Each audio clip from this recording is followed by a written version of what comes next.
overrun by toddlers. Hello, Stormies. Today, I want to try something a little bit different. Leave me a comment if you like this idea or not. So, I'm playing a game of Dungeons and Dragons, and if you watch my main channel, Haylstorm, you will know that I am a big Dungeons and Dragons fan. I've actually taken a cookbook and made a potion of invisibility from it, because it's a cookbook of geeky things. I'll have a link to that when it goes live. So I'm playing a game that I'm not recording of Dungeons and Dragons, and I was thinking I could tell you guys about it. I know this isn't Timeless Storm, but it's Haylstorm's Adventures, and D&D is a fantastic adventure. So yeah, I'm just gonna tell you. So I play an Aasimar. She's a monk named Solara.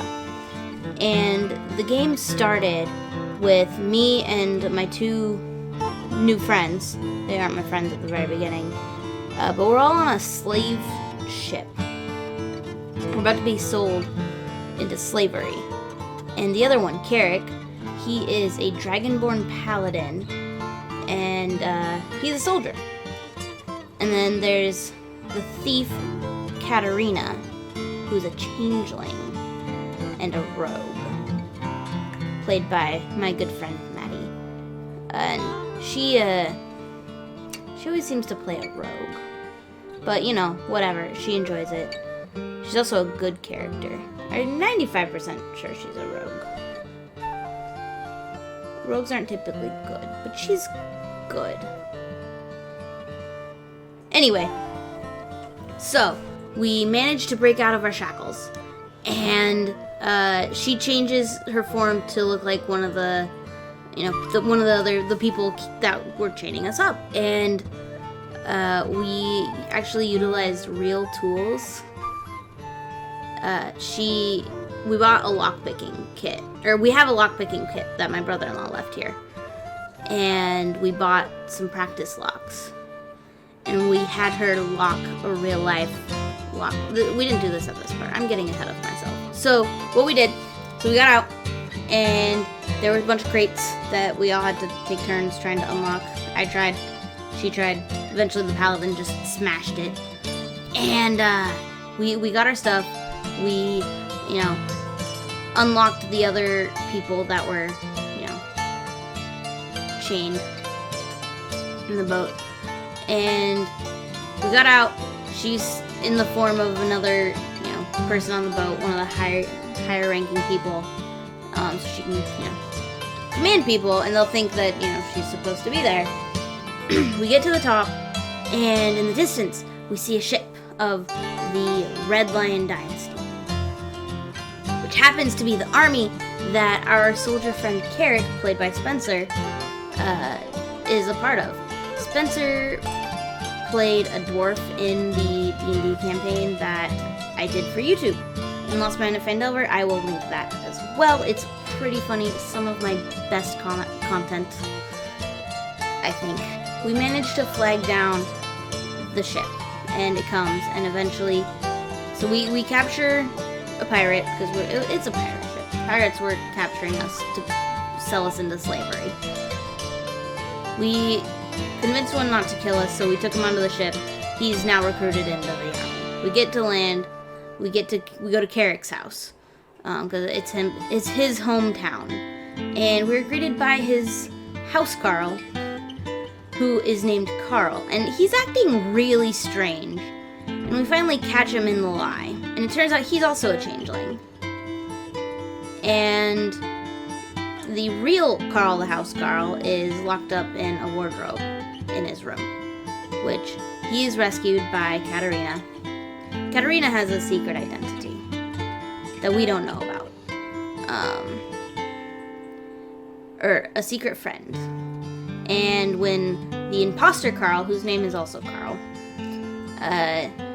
says where he got his information, because he got information that Carrick's house had some big find, and he really needs to support his family. And so he's like, it was Ophelia, who apparently is one of Katarina's friends, and she is we spare him after a fight. We fight him, he runs. Katerina gets an arrow straight through his knee. He wasn't an adventurer anymore after that. Jokes. And she promised that we would, make sure his family's doing all right. She didn't ask for any information on his family. But we take him to the local army because we can kill you. You can go to jail or you can join the army. He chose the army option because you do get paid when you join the army. He's part of the military now. He's gonna get training. And when we're in town, something's happening. There's goblins attacking. We go rescue some people, kill the goblins. This one family that I'm spacing on the name of, we saved their children, but the wife didn't make it. And she had an amulet of my goddess, Eldath. And her husband gave it to me, because, I helped save the children. And now I have this amulet with God. Which doesn't do much at this point. We all go back to Carrick's house, and we see some smoke coming from the forest. There's a forest behind his house. And we go towards it, not really paying attention to where we're going. There's a church in the middle of the forest, and it just so happens to be a church of Eldath. We put out the fire, encounter a necromancer who runs off, and we talk to the one person that's there. It's a priest of that church, and he's like, I think it's the Emerald Army, or the Emerald Empire. They're the ones that are doing this. And so I said a prayer to my goddess before this fight, and she opened up the clouds, and a bunch of water came pouring down. Put out the fire. And then this priest guy blessed my amulet, which now is a super powerful amulet. It's got all sorts of create and destroy water, purify water, a bunch of water related things. It's really cool. So then we go on our merry way. We get lost, and we see a toddler riding on top of a foal. And we're just like, what? And Katerina's like, I don't trust it. And we try to talk to the toddler, and the toddler points in some direction. It's like, town!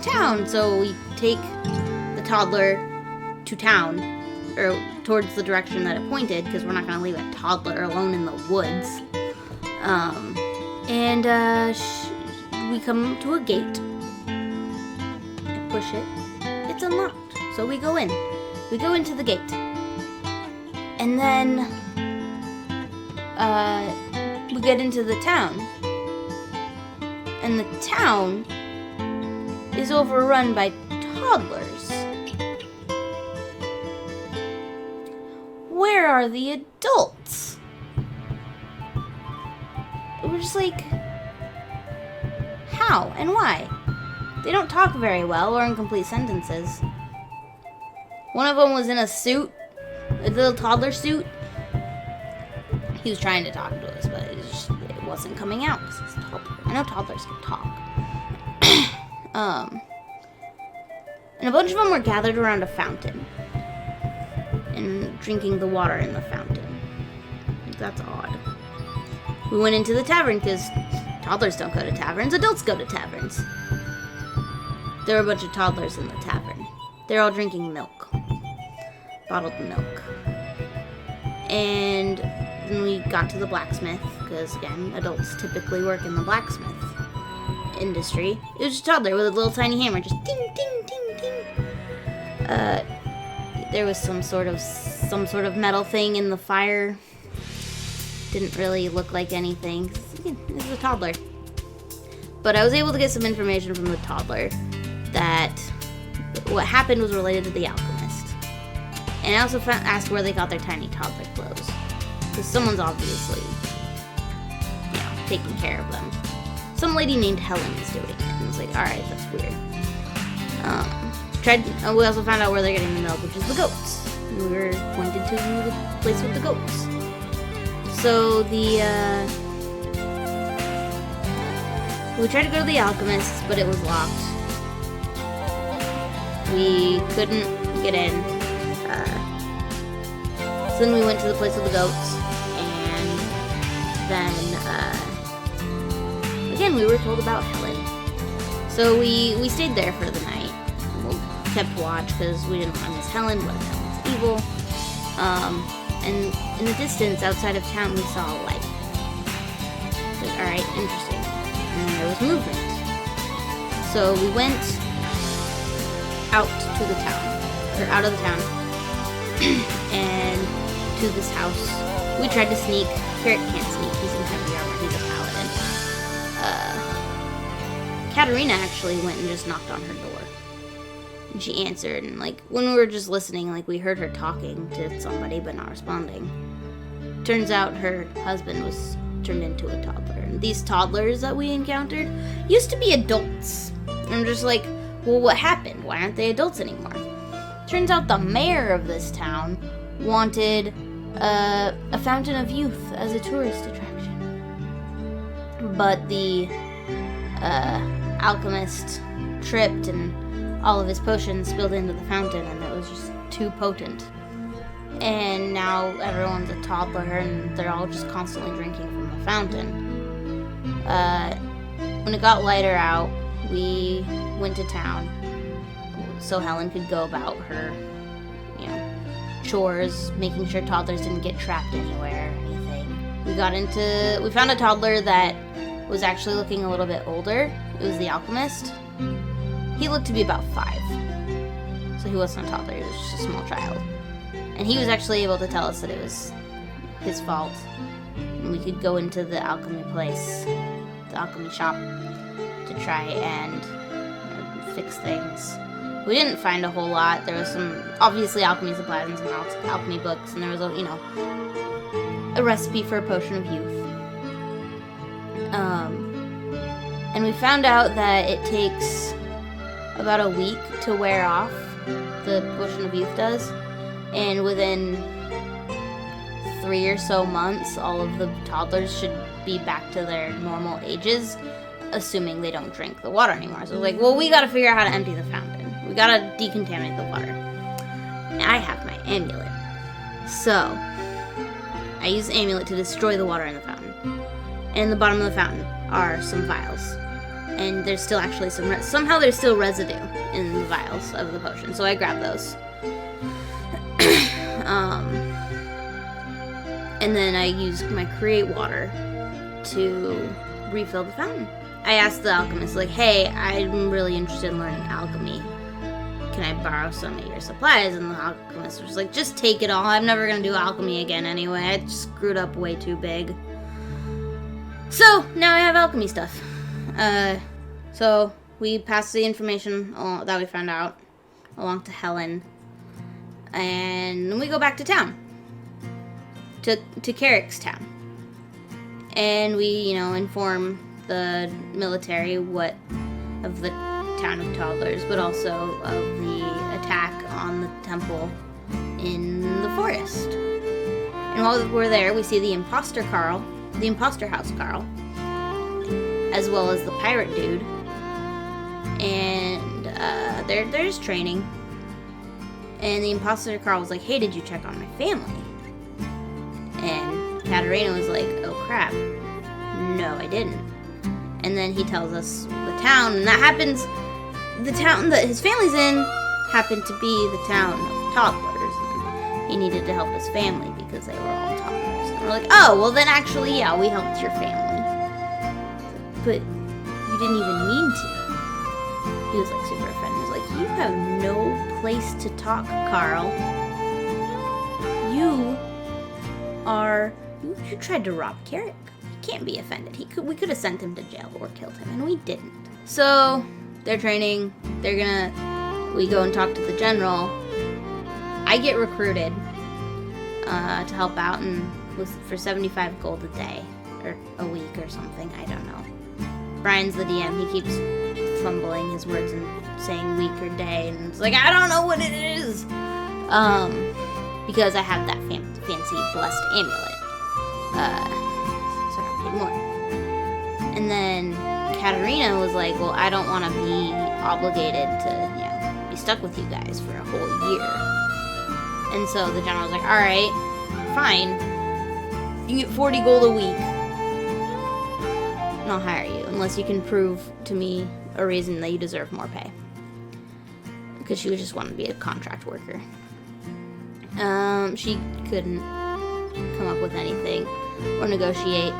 So she's getting 40 gold a week. And these numbers aren't that. On our way back to Carrick's house, we encountered I believe it was a ogre and a little gnome dude.